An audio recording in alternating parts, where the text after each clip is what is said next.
धन्यवाद मंडळी. नवीन वर्षाच्या सर्वांना मनापासून हार्दिक शुभेच्छा.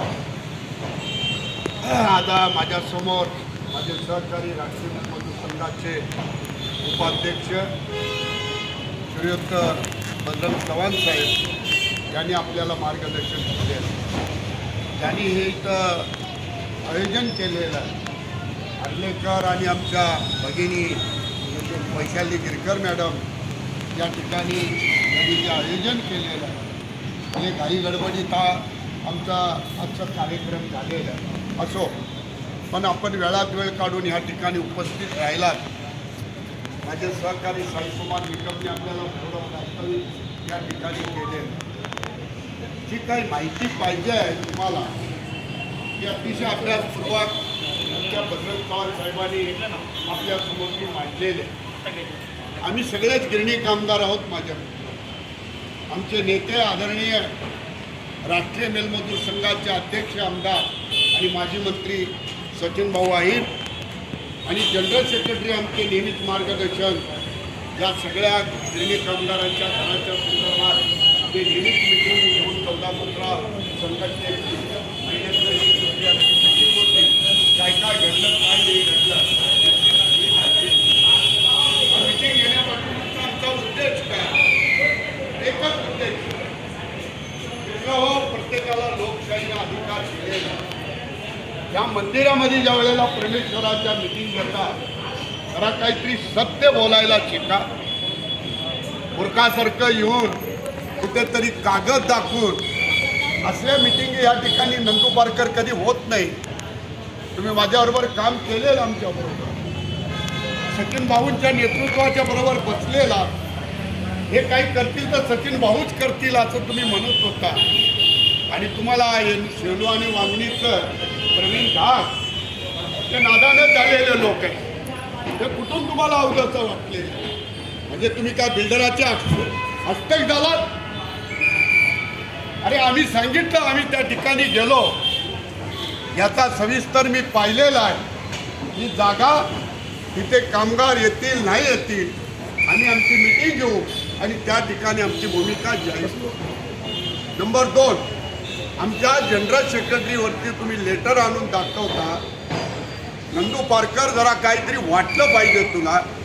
जनाची नाही तरी मनाची शरम ही नावाची चीज आहे की नाही? या मंदिरात येऊन तुम्ही अक्षरशः खोटं बोलता. ही तुमची कुठली राजकीय पॉलिसी किंवा कामगार चळवळी? अरे तुम्हाला काहीतरी वाटलं पाहिजे.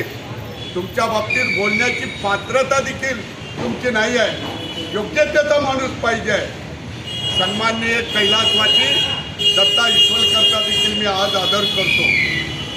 आज त्यांचा आत्मा हे खाली काय करताय चंडाळ चौकडी हे स्वर्गातून पाहत असतील. हे तुमचं सक्सेस होणार. तुम्ही सचिन भाऊंच्या बाबतीत बोलता, तुमची अवकात काय आहे? तुम्ही मोहिते साहेबांच्या बाबतीत बोलता. अरे तो अभ्यास असणारे आमचं नेतृत्व आहे आणि पातळी सोडून बोलता. जरा काहीतरी सांभाळा. भरपूर काही आम्हाला बोलता येत आहे पण आमच्या समोर एकच ध्येय आहे. आज सचिन भाऊंच्या बाबतीत मला माझे नेते आहेत त्यांच्या बाबतीत मला बोलावं असं वाटतं. ह्या घराची स्कीम आणि योजना ही त्यांच्या काळामध्ये आलेली. आदरणीय ज्येष्ठ नेते, राष्ट्रीय नेते, आदरपूर्वक त्यांचा आम्ही नेहमी सन्मान करतो. ही कल्पना डिशार 91ला जो ज्याने आणला ते आदरणीय शरद रामचंद्र पवार साहेबांनी आणलेला. त्याची इम्प्लिमेंटेशन भाऊ ज्या वेळेला महाराष्ट्र राज्याचे मंत्री झाले गृहनिर्माण त्यावेळेला ह्या कायद्याची अंमलबजावणीला सुरुवात झाली. कैलासवासी विलासराव देशमुखांच्या काळात जी पहिली स्कीम राबवली गेली 7,000 घराची ती नुहिंद मिल काळा चौकी माझगावमध्ये या विभागामध्ये बनवली गेली. दुसरी स्कीम जी बनवली गेली ती महाराष्ट्राचे मुख्यमंत्री दुसरे पृथ्वीराज बाबा चव्हाण ह्या आणि भाऊने या 82चा कायदा कटवटे ही भाऊंच्या काळात झाली. जवळजवळ 16,000 घरं ही भाऊंच्या काळामध्ये मिळालेली आहे. मूर्खाओ, जे आज सत्तेमध्ये आहेत त्यांनी 10 वर्षामध्ये किती घरं बांधली? किती जागा दिली जरा भान करा. भूलभुलैया आता खोटी आश्वासनं आता तुम्हाला मुंबईत पेव फुटलेला आहे. दुसरी गोष्ट सन्माननीय पक्षप्रमुख महाराष्ट्राचे माजी मुख्यमंत्री उद्धव साहेबांचं या ठिकाणी निश्चितच मी अभिनंदन करेन.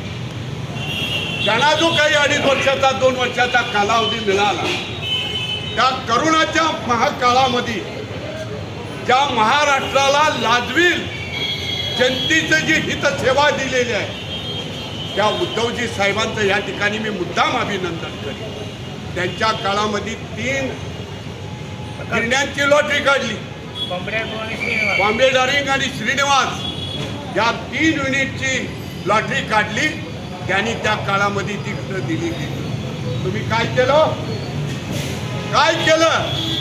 आणि ही मुंबईत घरं मिळावी ही जर खरी पद्धतीने इथं सत्य मंदिरात बोलायचं म्हटलं तर या आदरणीय सचिन भाऊ आणि उद्धव साहेब ठाकरे साहेबांचे आहे हे मी या ठिकाणी नमूद करतो आहे.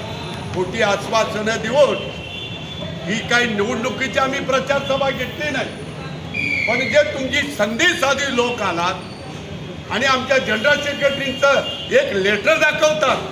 अरे ते माझ्यात मी साक्षीदार आहे, तिथं बसलेले 4 लोक साक्षीदार आहे. ती मीटिंगमधली गोष्ट होती. हे पत्र पुढं करण्याची घाई करू नका.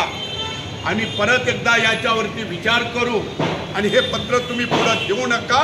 हे नंदू पारकर तुला काय वाटतं की नाही? तुम्ही इथं त्यांच्यावर टीका करता, पत्र दाखवता. अरे सोडा, या हुलथापाला आता लोक बळी पडणार नाही. पण या मंदिरामध्ये मी तुम्हाला सांगतो आमच्या नेतृत्वानं शब्द दिलेला आहे, जनरल सेक्रेटरीनी शब्द दिलेला आहे. 14 संघटनेचा आमचा 15 संघटनेचा एकमुखी निर्णय आहे. घेऊ तर घरं या मुंबईत 100% देणार हे आम्ही अभिवचन दिलेलं आहे. आणि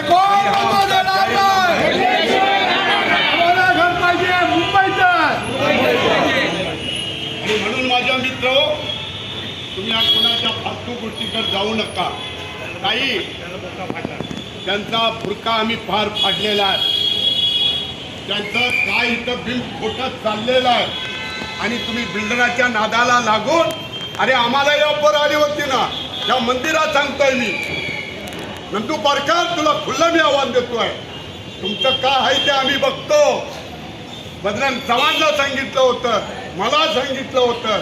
आम्ही त्या लाचारीला भापणारी लोक नाही आणि आमच्या नेतृत्वाला गालबोट लागेल ह्या पद्धतीचं आम्ही कृत्य करणार नाही. हा श्रमकरी कष्टकरी वर्ग आहे ज्यांनी मुंबई ही घडवलेली आहे. 106 हुतात्मे दिलेले आहे. 105 गिरणी कामगारांपैकी जे हुतात्मे झाले त्याच्यात 23 गिरणी कामगारांचे हुतात्मे झालेले आहेत. ज्यांनी या 100 करोड जनतेची त्या काळात 125 करोड जनतेची वस्त्र पुरवली. जो आज वस्त्रहीन झालेला आहे त्या कामगारातून श्रमातून ही मुंबई घडवली. ज्यांनी आर्थिक राजधानी घडवली त्या कामगाराला 100% घरं ही मुंबई कुठल्याही परिस्थितीत घेणार तरच हा गिरणी कामगारांचा लढा शेवटपर्यंत आम्ही ठेवणार. तुमचा याला पाठिंबा 100% असला पाहिजे एवढीच मी तुम्हाला कळकळीची विनंती करतो. तुम्ही पाठिंबा देणार आहात ना? हात वर करून सांगा सर्वांनी हात वर करा. आणि या विभागात परत एकदा 100% तुम्हाला जर ह्या नेतृत्वाकडं आदरणीय उद्धव साहेब ठाकरे हे पक्षप्रमुख आहेत. मी तुम्हाला विनंती करू सांगतो मुंबईत जर आम्हाला वास्तवाला राहायचं असेल तर उद्या घडलेल्या निवडणुकी देखील त्यांनी तुम्ही तुमचा विचार सर्वांनी करावा अशी मी तुम्हाला कळकळीची विनंती करतो. आणि 1000, 2000, 4000, 5000 गिरणी कामगारापर्यंत हा मॅसेज पोचवा आणि तुमचं कर्तव्य उद्या देखील बजवा आणि मुंबईतच आम्ही घरं घेणार एवढं मी बोलतो. आणि मी माझे विचार थोडक्यात संपवतो. जय हिंद, जय महाराष्ट्र. आणि ह्या ठिकाणी तुम्हाला आम्ही घाई गडबडीत मात्र सांगितलं तुम्ही इथं आलात या अर्लेकरांचं देखील मनापासून स्वागत करतो. लढाऊ माणूस आहे, तब्येतीनं बारका आहे, पण एक काल क्रांतीतनं उभा राहिलेला कामगार कार्यकर्ता आहे. तसेच आमच्या ताई, मी त्यांना नेहमीच आमच्या भगिनींना गिरकरला मी म्हणतोय वैशाली ताई, यांचं दोघांचं तिघांचं तुमचं राष्ट्रीय मेलमजूर संघाच्या वतीनं, नेतृत्वाच्या वतीनं जाहीर अभिनंदन करतो आणि थांबतो. जय हिंद, जय महाराष्ट्र. धन्यवाद.